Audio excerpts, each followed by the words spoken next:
I think when I first started my business, it was about 3 to 4 years after I'd started it. And I started to get feelers, people wanting me to open up tenant links in Austin and in Houston and some other areas. And I, at that point, just decided that that was going to be places that I would have to be at all the time to oversee, and I had to still oversee Tenant Link because it was still so new, and I am such a control freak, so to speak, that it made me too nervous to have Tenant Link's name attached to some people in Austin running this party business that I really couldn't stay on top of as much. So I opted to keep it smaller, but keep it good, keep the quality there.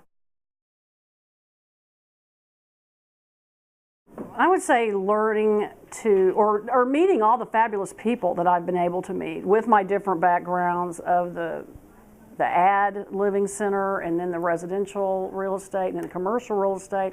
I think just having the wealth of knowledge that I've learned from mentors and my friends, just from networking. I mean, I consider a lot of my networking friends and both of my mentors friends. I mean, they are friends.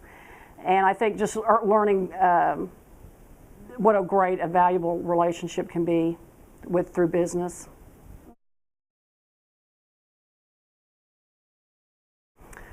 I would say just to be focused on what you want, graduate, get out of school, always look at the bright side of everything, have a good positive personality.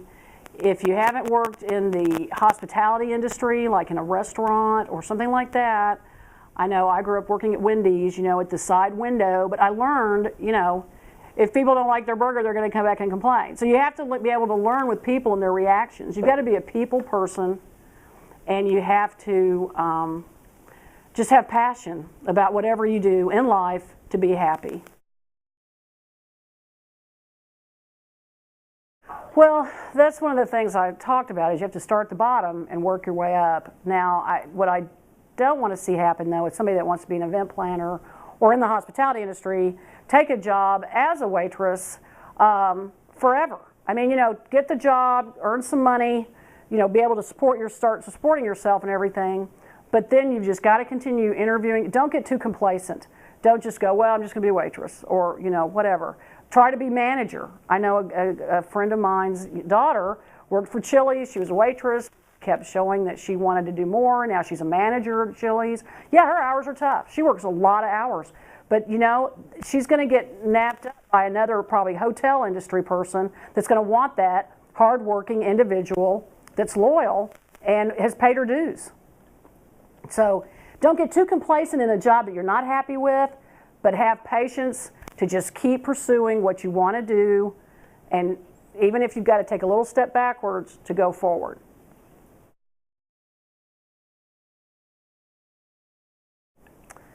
Well, I think what I did get from Texas State that I didn't get from the University of Arkansas, which is why I transferred down here, is that you didn't just have to have Greek life to have a life. And a lot of the colleges that are around, you have to have a Greek life or you don't have any kind of social environment.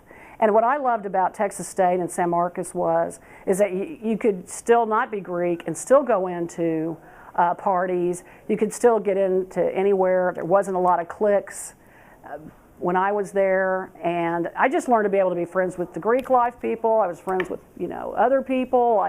I just loved the whole friendliness, everybody is equal attitude that San Marcos had.